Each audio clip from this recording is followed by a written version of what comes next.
Hello everyone, and welcome to Study Ph 74, your one-stop destination for all things education and learning. I'm Faisal Ahmad and I'm thrilled to have you here with us today. If you're passionate about expanding your knowledge, acing exams, and unlocking your full academic potential, you've come to the right place. Here at Study Ph 74, we're dedicated to providing you with high-quality educational content that's both informative and enjoyable. Whether you're a student looking for study tips, a teacher seeking innovative teaching methods, or just a curious mind hungry for knowledge, we've got something for everyone. Also, feel free to introduce yourself in the comments section below. Let us know what subjects or topics you're interested in, or if you have any questions or suggestions for future videos. We're all about creating a vibrant learning community here at Study Ph 74, and your input matters. Now, in today's video, we have an exciting topic lined up that I think you're going to love. We'll be exploring ancient Mesopotamia and Sumerian city-states, so, without further ado, let's get started. Ancient Mesopotamia. Mesopotamia is located in an area known as the Fertile Crescent. Archaeologists have found some of the earliest known sites of agricultural production in the Fertile Crescent. Although much of this region received little or irregular rainfall, the Tigris and Euphrates rivers provided large amounts of fresh water, facilitating agricultural production and the development of early civilizations. The Greeks later recognized the significance of the river systems to these ancient societies and referred to the region as the land between the rivers, or Mesopotamia. The Tigris and Euphrates rivers both originate in the Taurus Mountains of eastern Anatolia and flows southward to empty into the Persian Gulf. The rivers carry and deposit silt downstream, enriching the soil. In general, the richer soils and availability of water in areas that in the north otherwise had little rain or else towards the south had concentrated months of rainfall followed by long, dry spells encouraged settlement near the rivers. The areas closer to the Persian Gulf, known as Lower Mesopotamia, in particular, were attractive to early settlers because they had extremely fertile soils. People built some of the earliest cities, including Uruk, and Ur, in Lower Mesopotamia, while the Tigris and Euphrates rivers did provide water to the region. Their floods were unpredictable and could even be catastrophic when they washed away entire settlements. In response, the region's residents created irrigation canals and drainage ditches to control the flow of water. They also stored water in reservoirs to use during the dry months of the year. Additionally, in parts of Lower Mesopotamia, the courses of the rivers and their tributaries changed frequently, so people either had to move to follow the water's new path or divert a river to continue supplying water for their settlement. As regular access to water supported agricultural surpluses and population growth, people tended to fare better against the unpredictability of the floods, seasonal changes, and the rivers changing courses when they lived in settlements capable of maintaining irrigation canals, drainage ditches, and water reservoirs. The rivers offered another benefit to ancient Mesopotamians. Just as the rivers were definitely important to meet people's everyday needs for water and for agricultural production, so they also facilitated trade. While people made use of local resources, like mud, to build their homes, in general, Lower Mesopotamia lacked other desired resources, including wood, stone, and precious metals. Traders were able to use the rivers to bring in these resources from Assyria, Anatolia, the Levant, and areas adjacent to the Persian Gulf. Early Mesopotamians also obtained goods from as far away as what today are northern Pakistan and India. Merchants used overland routes that crossed the Iranian plateau and sea routes, exchanging Mesopotamian products like grains and textiles for luxury goods from the east. Royal cemeteries show that by 2500 BC, Mesopotamian elites were buried with a variety of imports, including beads brought from the Indus River Valley. The rivers and the overland trade routes also facilitated communication and, with it, the sharing of ideas and technologies. Sumerian city-states. Lower Mesopotamia, or the southern areas of Mesopotamia towards the Persian Gulf, drew settlers, who moved to take advantage of rich soils and the availability of water in the area commonly known as Sumer. The people who lived in Sumer are generally referred to as Sumerians. Prior to 3000 BC, Sumerians, whose origins remain a subject of debate, founded a number of independent cities in Lower Mesopotamia. In these cities, Sumerians had organized religions, centralized governments, social hierarchies, and access to trade networks. As these cities expanded, their leaders claimed control over adjacent territories, forming at least a dozen city-states, which became the basic organizational structure of Sumerian civilization in the 3rd millennium BC. By incorporating the surrounding territories into city-states, urban centers were able to draw on more resources. Sumerian cities had certain characteristics in common. First, a temple complex or a ziggurat was usually the visual focus of the urban landscape. Sumerians believed that their entire city belonged to its main deity, and built a massive temple, the most important building in the city, to be the dwelling place of their city's main god or goddess. A complex that comfortably housed many of the priests and priestesses who served the city's deity surrounded each temple. In addition to attending to the religious needs of the community, temples complexes also owned land, managed industries, were involved in trade, and acted as banks. Their wide-ranging roles meant that temples often had additional outbuildings, like granaries and storage sheds, in the surrounding countryside. Sumerians were polytheistic, meaning they worshipped multiple gods and goddesses. Because Sumerians believed each god had a family, they also built smaller shrines and temples dedicated to these divine family members. Therefore, each city would have a number of temples, while many Sumerian homes had small altars dedicated to other gods. Sometimes, urban temples or ritual spaces were built atop a ziggurat, a solid rectangular tower made of sun-dried mud bricks. Archaeological evidence shows that temple complexes were expanded and rebuilt over time, and by the late 3rd millennium BC, temples in many of the Sumerian city-states were raised on platforms or else situated on a ziggurat.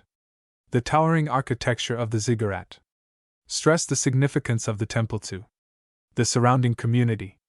The best preserved ziggurat, the Great Ziggurat of Uruk, was constructed with an estimated 720,000 baked bricks, and rose to a height of about 100 feet. The people of Uruk constructed this ziggurat for their patron deity, the moon goddess Nana. They likely brought regular offerings to Nana and also received food rations from the Great Ziggurat of Uruk. Viewing nature as unpredictable, people brought offerings to their city's temple complexes or ziggurat, hoping to please the gods who controlled the natural forces of their world. Priests and priestesses collected and redistributed the offerings, demonstrating the vital roles they played in Sumerian society. The relatively privileged position of priests and priestesses at the temple complex also shows Sumerian social stratification, the development of a hierarchy, and how agricultural surpluses supported the specialization of labor. Some of the early leaders of Sumerian cities may have been priest kings, who attained elevated positions through their association with the temples. The later rulers of city-states definitely supported the temples, claiming to be acting on behalf of the gods who brought divine favor to their followers.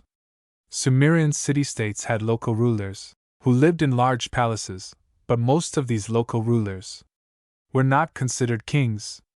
So far, archaeologists have dated the earliest known royal palaces to circa 2600 BC and conclude that Sumerian city-states had centralized governments with secular rulers by at least that time frame. While there does seem to have been a sense of inhabiting a shared space in southern Mesopotamia, referred to as the land in written records, city-states had distinctive identities. In part, their distinctive identities revolved around their main deity. The rulers of city-states alternately supported, competed with, and fought against one another. The Sumerian King List, Figure 2.2, a manuscript that listed early kings and described their reigns, with some presumably fictive and exaggerated elements, provides evidence of these alliances, competition, and war. For example, it describes Enmebriges as the second to last king of the first dynasty of Kish, who carried away as spoil the weapons of the land of Elam, became king, and reigned 900 years. 1. Local rulers often came to power after proving themselves militarily. Furthermore, the Sumerian king list recognized only rulers who had established control over multiple city-states as kings, with the title of Lugal in the Sumerian language, belonging to distinct dynasties. While it lasted, a dynasty generally passed down the kingship through the male line. According to the Sumerian king list, the seat of power, held by hereditary kings, shifted from city-state to city-state with the rise and fall of dynasties through the 3rd millennium BC. Significantly, the Sumerian king list began its recorded history when kingship came down from heaven, legitimizing secular kings through their association with gods. Point 2. Sumerian kings, often along with more local rulers, led armies, collected taxes, organized labor for state projects, and meted out justice.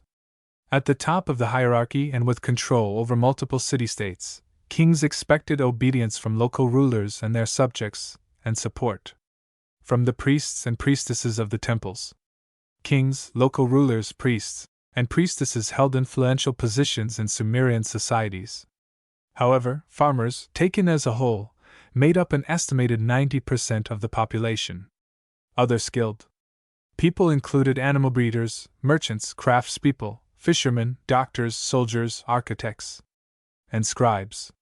Surplus agricultural production collected as tribute as well as wealth generated by trade supported such labor specialization. One important outcome of labor specialization was innovation in metalworking. In approximately 2900 BC, metalworkers began producing bronze, which was stronger than copper. Stronger weapons and farming tools gave Sumerians advantages when it came to combat and agricultural production. Social stratification is further evident as some Sumerians and even institutions, including temples, owned slaves. Slaves performed a variety of tasks like construction, weaving, agricultural and domestic labor, tending animals, and even administrative work as scribes.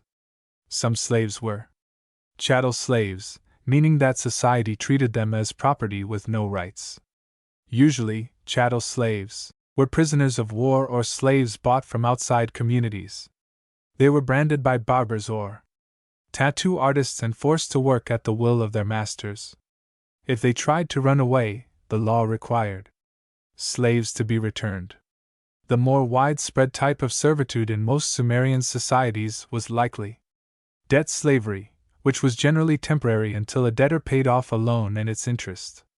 Over the past century or so, archaeologists have added a great deal to our understanding of Sumerian social distinctions through their work at numerous excavation sites, but many gaps in our knowledge still exist.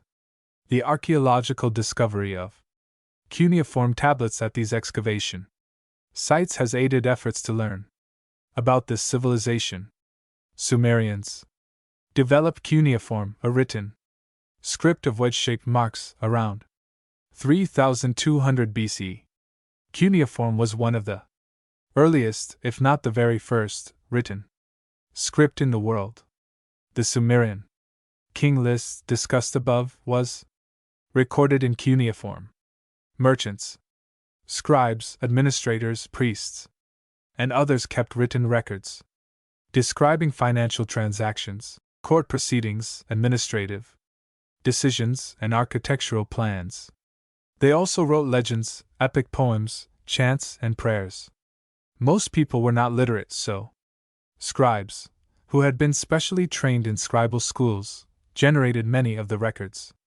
While in school, in addition to copying written passages, scribes learned arithmetic.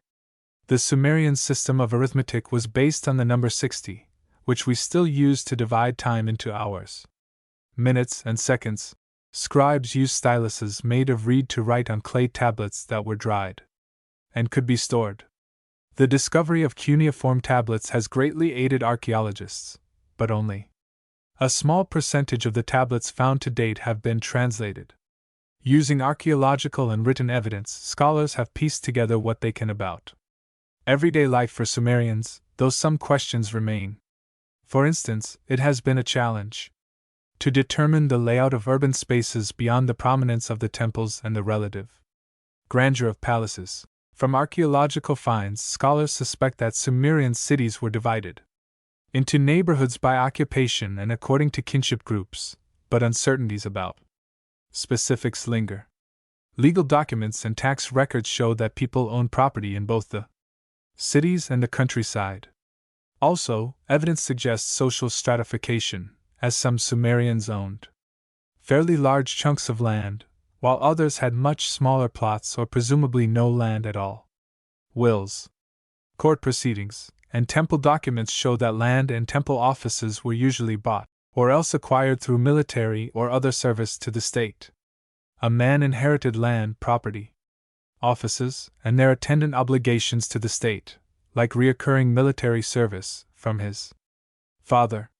The eldest son seems to have frequently inherited a larger share than younger brothers, and have been given control over the family home. He was tasked with performing regular rituals to honor dead ancestors, who were usually buried underneath the home. From the written documents, we also get glimpses into other aspects of Sumerian life, like marriage and divorce. Sumerians viewed marriage as a contract between two families and, as a result, the male heads of the two families arranged a couple's marriage. Documents show that both families contributed resources to seal the union or complete the marriage contract. The man's family gave gifts or money and hosted a feast, while the woman's family amassed a dowry. Although a woman did not automatically receive an inheritance upon the death of her father, she could expect and use the court system to make sure she got to receive a dowry, even if it came from her father's estate, after his death. Divorce was possible but sometimes led to social ostracism or even punishment if there were accusations of misconduct, such consequences being especially the case for the woman. Records indicate that polygamy was not common, but wealthier men did keep slave girls as concubines. Overall, Sumerians considered marriage an essential institution in that it brought families together and ensured the continuation of the family lineage. Legends, myths, poems, and literary texts tell us about Sumerians too. For example, we can explore their values and views of the afterlife through reading the Epic of Gilgamesh. The Epic of Gilgamesh relates the adventures of Gilgamesh, a legendary king, who may have lived around 2700 BC.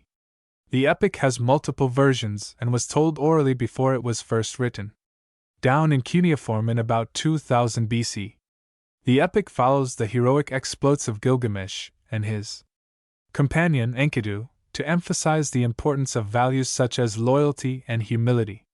In one section, the epic describes a very gloomy afterlife where people see no light, they sit in darkness. 3. Reflecting Mesopotamian beliefs that the afterlife was miserable for all, even those who had lived virtuously. Additionally, it portrays the environment as potentially violent and hostile, as in its flood story, which in some ways resembles the account of Noah and the flood found in Genesis. Ultimately, Gilgamesh fails at his quest to find eternal life but learns to work for the glory of the gods and for worthwhile human achievements. Other archaeological finds and the written documents also give some hint of the wider popular culture and artistic conventions in ancient Mesopotamia. For example, cuneiform tablets with pictures of dancers and singers, as well as instruments found in graves, suggest that Sumerians placed importance on music. using it for entertainment and ritual purposes. Trying to learn more about Sumerian music, scholars and other enthusiasts have replicated these instruments and presented their best estimation of Sumerian scales and tuning. The documentary evidence suggests that hymns from the ancient Sumerian city-states were shared with later Mesopotamian empires and even spread into the Mediterranean world.